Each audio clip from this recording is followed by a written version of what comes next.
किराएदार बेटा। उठ जा नालायक, सुबह के 8 बजने को है। तुझे एग्जाम नहीं देना क्या? थोड़ी देर और सोने दीजिए ना पापा।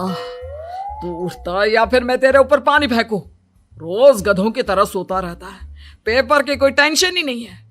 और एक हमारा समय था जब हम पेपर में फेल होने के डर से रात भर पढ़ा करते थे, सो ही नहीं पाते थे। तो क्या अब आप उसका बदला मुझसे लेंगे? मैं 15 मिनट बाद उठ जाऊंगा, आप प्लीज जाइए, मुझे डिस्टर्ब मत कीजिए। इतना कहकर रौनक रजाई ढककर फिर से सो जाता है। तू ऐसा नहीं मानेगा, रुक मैं अभी पानी लेकर आता हूं। बस फिर क्या था, इतना कहकर वो भागते हुए बाथरूम में जाते हैं और पानी की एक बड़ी सी बाल्टी लाकर रौनक के ऊपर फेंक देते हैं। पानी पड़ते ही रौनक झट से उठ जाता है। ये आपने क्या किया पापा? अब तो उठेगा नहीं तो यही करना पड़ेगा ना। वैसे थैंक्स डैड, आपके कारण ना अब मुझे नहाने की भी जरूरत नहीं पड़ेगी। चलिए अब आप माँ से बोलकर मेरे कपड़े निकलवा दीजिए, तब तक मैं ब्रश कर लेता हूँ। वैसे कल ना आप एक काम और करना, नहलाने के साथ साथ मुझे ब्रश भी करवा देना। ये ब्रश करने में ना मुझे बहुत आलस आता है। रौनक की बातों से अरविंद का मुंह खुला का खुला रह जाता है। वो अपनी पत्नी कमला के पास जाता है और रौनक की हरकतों के बारे में बताता है, जिसे सुन उसकी पत्नी हंसने लगती है। तुम अपने बेटे को समझाने के बजाय हंस रही हो। रौनक बच्चा है, धीरे धीरे सुधर जाएगा, आप क्यों उसके पीछे पड़े रहते हो? अभी नहीं सुधरेगा तो कब सुधरेगा? 10वीं क्लास में है रौनक, वो अब कोई बच्चा नहीं रहा। अरविंद की इतना बोलते ही वहां रौनक भी आ जाता है। क्या डैड, मैंने आपको एक काम दिया था, वो भी नहीं हुआ आपसे। अरे क्या हुआ बेटा? माँ, मैंने डैड से बोला था कि वो आपको बोलकर मेरे स्कूल की यूनिफॉर्म निकाल दे, लेकिन मेरे पीछे पड़ने के अलावा इनसे एक काम ढंग से नहीं होता। देख रही हो कमला, देख रही हो अपने लाडले को? अरे आप चुप रहिए जी। चलो बेटा, मैं तुम्हें कपड़े निकाल कर दे देती हूँ। बस ऐसे ही साल पर साल बीतते जाते हैं, लेकिन रौनक के रवैये में कोई बदलाव नहीं आता। वो पहले से भी ज्यादा आलसी और पूरी तरह अपने माता पिता पर निर्भर हो जाता है। 2 साल बाद पता नहीं कहाँ गायब रहता है पूरे दिन, अब तक तो आ जाना चाहिए था। अरे आप इतनी फिक्र क्यों कर रहे हैं उसकी? दोस्तों के साथ खेल रहा होगा, आ जाएगा अभी। ये कोई टाइम है खेलने का? 10 बजने वाले हैं, इतनी रात में कौन खेलता है? कमला कुछ कहती उससे पहले ही रौनक वहां आ जाता है। मम्मी जल्दी से खाना लगा दो, बहुत भूख लग रही है। तुम्हें तब तक खाना नहीं मिलेगा जब तक तुम बता नहीं देते कि इतनी रात गए कहां से आ रहे हो। ओ प्लीज डैड, अब आप एसी पे प्रद्युमन बनकर मेरे सर पर बंदूक लेकर मत बैठ जाना। अपनी फालतू की बकवास बंद कर और बता कहां से आ रहा है। माँ अब समझाइए ना डैड को। बता देना बेटा, इनको भी तसल्ली हो जाएगी। आप बोल रही हैं तो बता देता हूँ, मैं दोस्तों के साथ मूवी देखने गया था, इसलिए देर हो गई। तो इन सब चीजों में मेरे पैसे उड़ाता है। कभी 1 रुपया कमाने के बारे में सोचा है तूने? जब देखो हवा की तरह पैसे उड़ाता रहता है। माँ अब आप इन्हें चुप करा दीजिए, वरना ना मुझे गुस्सा आ जाएगा। अच्छा क्या कर लेगा? बता ना क्या कर लेगा तू? वैसे बात तो ठीक ही है, मैं कर ही क्या सकता हूँ। पैसे तो फिर भी मैं आपसे ही मांगूंगा ना। चलिए अब ये सब बात छोड़िए और मम्मी मेरे लिए खाना लगा दीजिए। अभी लगा देती हूँ बेटा। मैं बता रहा हूँ कमला, एक दिन ये ऐसे ही बिगड़ जाएगा। ओफो, आप क्यों इतना पीछे पड़े रहते हो मेरे बच्चे के? बाद की बात में देखेंगे, अभी आप शांति से उसे खाना खाने देंगे।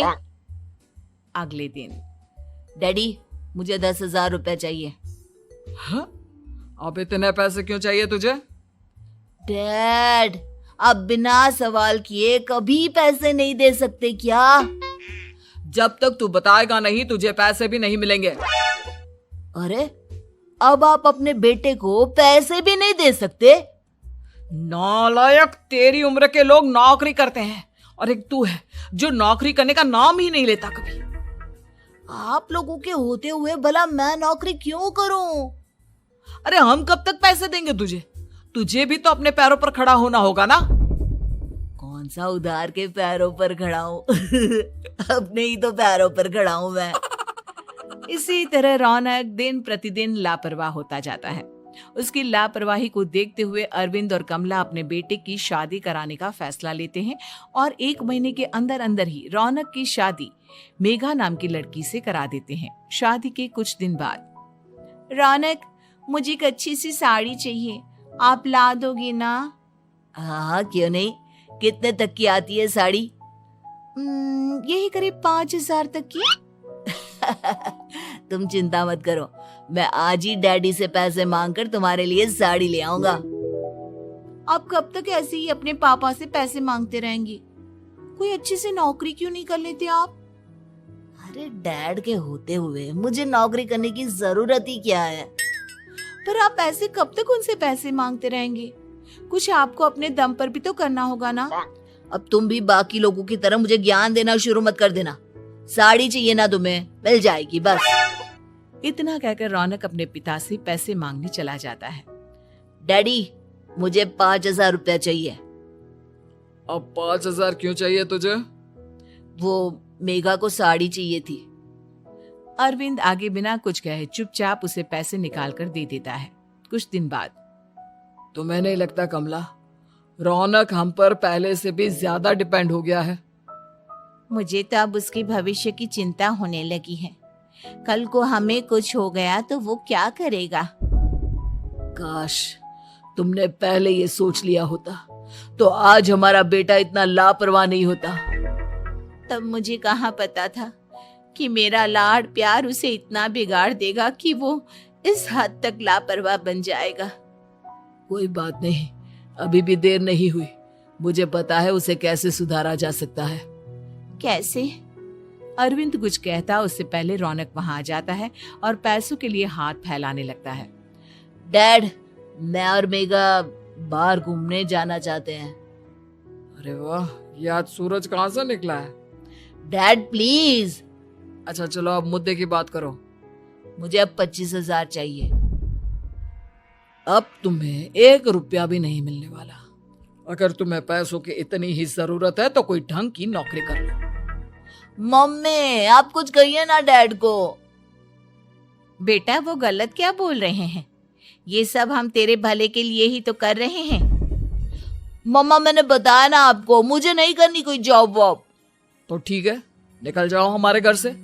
तुम्हारे जैसे लोगों के लिए मैंने ये घर खड़ा नहीं किया है। जितना ये घर आपका है ना, उतना ही मेरा भी है। मैं कहीं नहीं जाने वाला।